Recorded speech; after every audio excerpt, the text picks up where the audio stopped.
주식 투자에서 싸다 또는 비싸다를 판단하는 객관적인 기준이 필요합니다.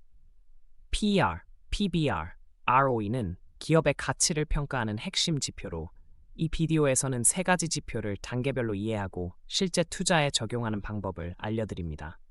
주식시장에서 합리적인 의사결정을 내리기 위해 꼭 알아야 할 기초적인 개념부터 시작해 보겠습니다. PER, 주가 수익 비율, 주가를 주당 순이익 EPS로 나눈 값으로 기업의 수익 대비 주가가 얼마나 비싼지 평가하는 지표입니다. 예를 들어 주가가 1,000원이고 EPS가 1,000원이라면 PER은 10배가 됩니다. 이는 해당 기업의 1원당 이익을 얻기 위해 10원을 지불해야 함을 의미하며 일반적으로 PER이 낮을수록 상대적으로 저평가되었다고 볼 수 있습니다. PER은 업종별로 평균값이 다르기 때문에 단순히 숫자만으로 판단해서는 안 됩니다. 예를 들어 IT 업종은 성장 가능성이 높아 평균 PER이 20배 이상인 반면 제조업은 10배 정도인 경우가 많습니다. 저 PER은 과소평가의 신호일 수 있지만 성장성이 낮은 기업일 수도 있습니다. 반면 고 PBR은 고평가되었음을 나타낼 수 있지만 높은 성장 기대를 반영할 수도 있습니다. PER은 일회성 이익이나 회계 조정에 영향을 받기 때문에 주의가 필요합니다. 예를 들어 자산 매각으로 일시적으로 이익이 증가하면 PER이 낮아져 저평가된 것처럼 보일 수 있습니다. 또한 적자 기업은 PER이 무의미할 수 있습니다.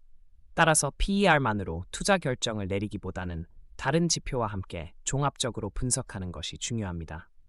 PBR, 주가 순자산 비율은 주가를 주당 순자산 PS로 나눈 값으로 기업의 순자산 대비 주가가 얼마나 비싼지 평가하는 지표입니다. 예를 들어 주가가 1,000원이고 BPS가 2,000원이라면 PBR은 0.5배입니다. 이는 주가가 순자산보다 할인되어 거래되고 있음을 의미하며 일반적으로 PBR이 1.0보다 낮으면 저평가되었다고 볼 수 있습니다. PBR 1.0 미만은 이론적으로 기업을 청산할 때 주주가 투자금보다 더 많은 가치를 받을 수 있음을 의미합니다. 하지만 PBR이 낮은 이유가 영업 부진이나 자산의 질 저하 때문일 수 있으므로 반드시 기업의 실적과 자산 상태를 확인해야 합니다. 금융위기 때는 많은 기업의 PBR이 0.5배 아래로 떨어지기도 했지만 이는 시장의 극심한 공포를 반영한 경우가 많았습니다. ROE, 자기자본이익률은 순이익을 자기자본으로 나눈 값으로 기업이 자본을 얼마나 효율적으로 운용해 수익을 내는지 보여주는 지표입니다. 예를 들어 순이익 100억 원과 자기자본 500억 원의 기업은 ROE가 20%입니다. 높은 ROE는 동일한 자본으로 더 많은 이익을 창출함을 의미하며 일반적으로 ROE 15% 이상은 우량 기업의 조건으로 여겨집니다. ROE는 기업의 수익성과 경쟁력을 평가하는 중요한 지표입니다. 하지만 ROE만 높다고 좋은 기업은 아닙니다. 과도한 부채로 ROE를 높인 경우나 일시적인 이익 증가로 ROE가 상승한 경우도 있기 때문입니다.